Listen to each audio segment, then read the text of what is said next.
So Bernie was going, and Holloman says, Peter, I got to get out of here. I'm going to say. And I said, you just can't go. This is a great story, John. We can do it together. You got to stay. It's a great story. We need you. Well, Peter, I got to go with Bernie. So they left the following morning and leaving only Nick Robertson, Robert, and I. Now, in the evening of that, if I should go back, in the evening of that broadcast, 17 hours basically after we'd started, when I say 17 hours, 60, it wasn't 17, maybe 50, 60, whatever, say 15 hours after we'd started, security people came in with Sadoun Janabi, who was the chief censor guy, and said, guys, you got to stop it. You got to stop broadcasting now. And Robert Wiener says, we're not going to do that. And I said, what do you mean, Robert? In Beijing, we resisted shopping when they told us to shut down the Tiananmen Square. He says, this is not Beijing. These guys have got weapons. We're going to shut down. So I signed off. This is Peter Arnett in Baghdad signing off after all our view and whatever.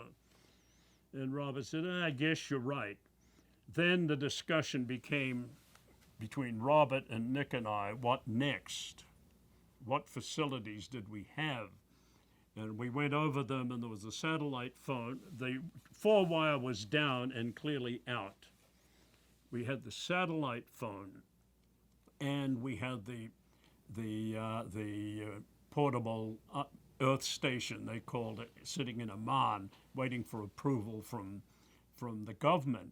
But with all the CNN people leaving, I was thinking who's going to bring it in. But that's just by the way. So we had to rely on the satellite phone. So I went down next morning with Nick and Robert, and Nick opened it up, and it worked. So Robert was on the phone to Atlanta, and I did another, I started doing regular broadcasts, and it was that point that Sadoun and others came and said, okay, guys, you got away with a lot yesterday. And frankly, my thinking was that the Iraqis, there was no Iraqi looking at CNN. They were all hiding from the bomb.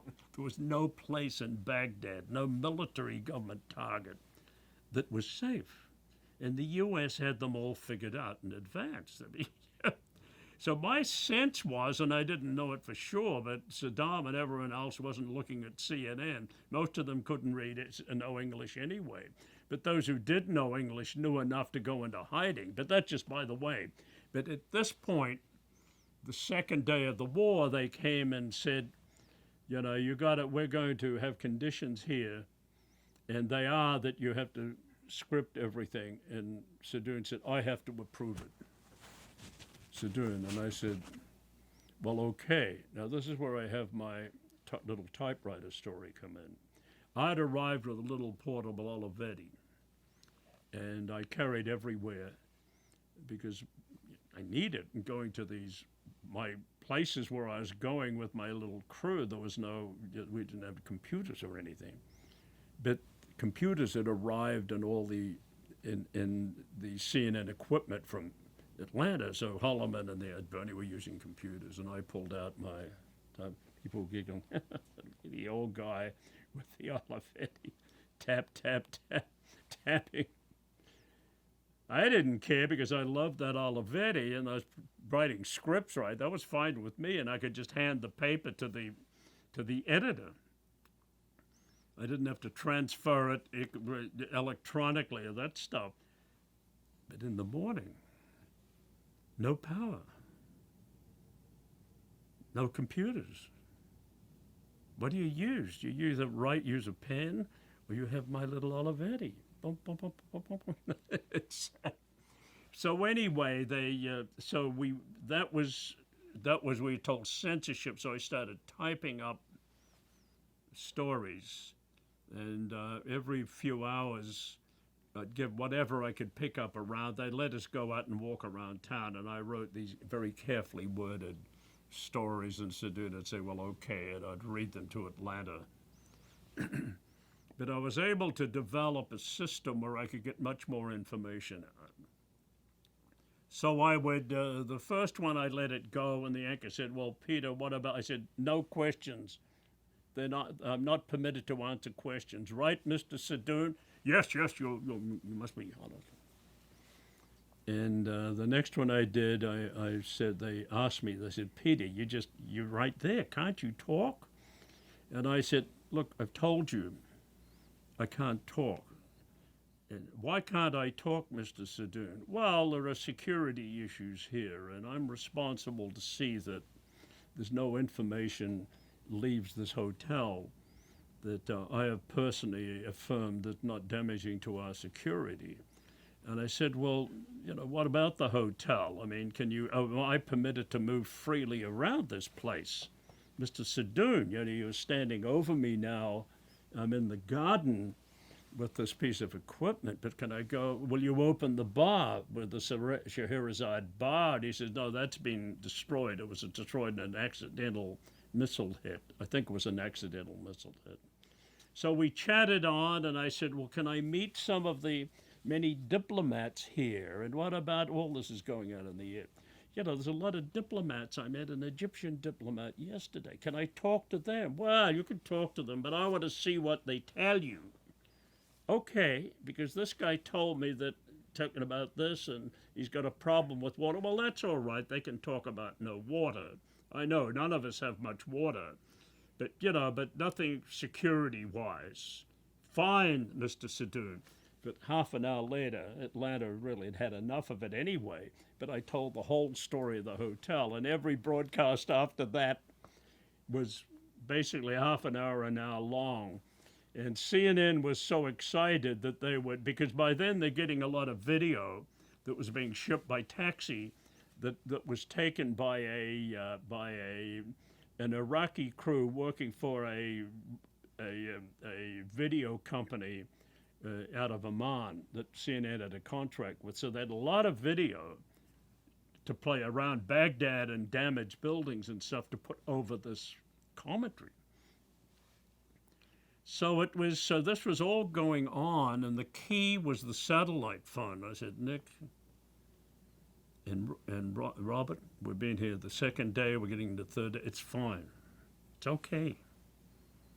We're secure. You've got all these diplomats here now. You've got families here. We're secure.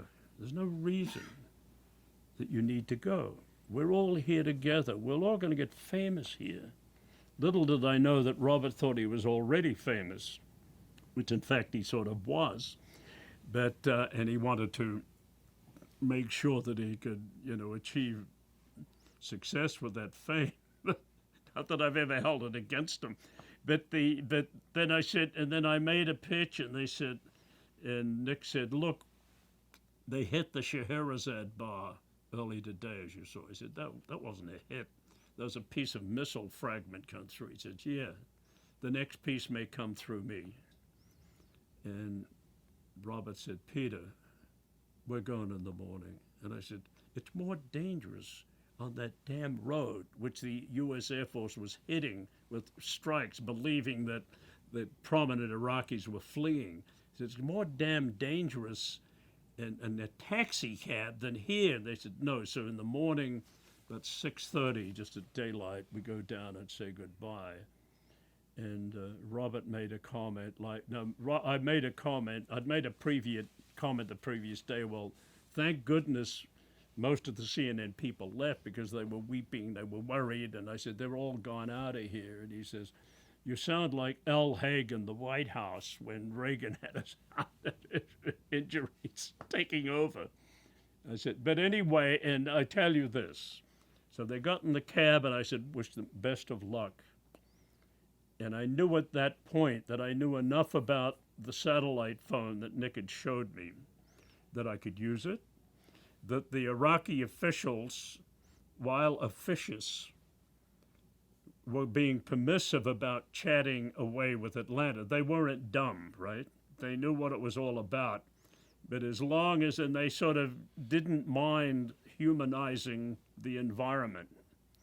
So they weren't going to jump in until I said, well, military headquarters took another hit. No, I didn't say that, even though I was seeing it. But so they were going along with the game, and I knew that I had that, and with one way or another, they would indicated to me, the information minister had indicated to me that sooner than later they would okay that coming in. And if CNN could get a team together to bring that in, this would be fantastic. It'd be a huge breakthrough in news coverage, something the world had never seen. So as they drove away, Robert and Nick and I walked through the halls of the Al Rashid Hotel, and there was a remarkable interior, very tall lobby and marble and long, and it was absolutely empty. But the sun was coming in, and I walked along, and I said, God, I'm the only journalist here. I've got a satellite phone. I'm reporting on America's greatest enemy at this moment in time, and I'm able to talk about it to an audience, not just in Atlanta, Georgia, or Washington, D.C. According to an executive in Atlanta, the whole world was watching. I said, this is it. Where else would I ever want to be? And it was that sense of elation that when I walked up to the 9 floors to my room and had a beer or something. But it was that was the opening days of CNN and the war. One side story, that at the end CNN buckled, and because of calls from President Bush to Tom Johnson, whom he knew very well, Johnson had worked with Lyndon Johnson.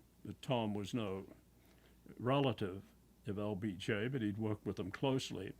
Tom had run the LA Times, and he was very well known in the topmost political circles, in the U.S. So George H. Bush had called him, and there were Pentagon people were calling, all people in the AP, and Eastern Jordan was phoned by people saying, you got to get out of there, you got to get out. And as the pressure rose, there was more.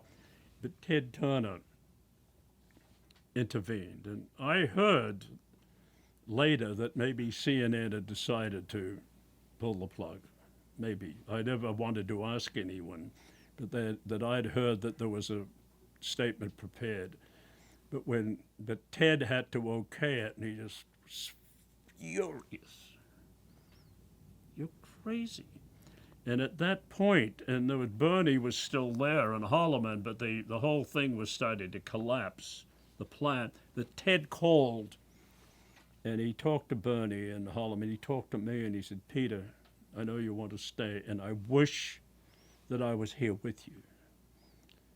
And I said, well, it'd be great to have you here, but where are you calling from right now? He says, well, I'm in L.A. In fact, I'm in Jane Fonda's house, a woman I knew who was courting, and in fact, I'm in her bedroom. And I said, Ted, you're trying to tell me that you would prefer to be here in this smelly hotel room in Baghdad at this point in time and not with where you are? And he says, I was just kidding.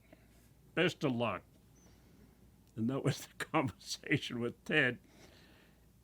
And right up to the time of post-Tailwind, he was my defender. And I want to tell you this, I was on the Larry King, one of his last shows 18 months ago, and he was interviewing Ted on the Saturday for an hour-long show. It had been talking to Ted about me being on that particular show I was on, and Ted said, I shouldn't have let Peter go.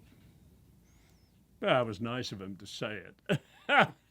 That it didn't, because as it turned out, it was probably the best thing that ever happened to me.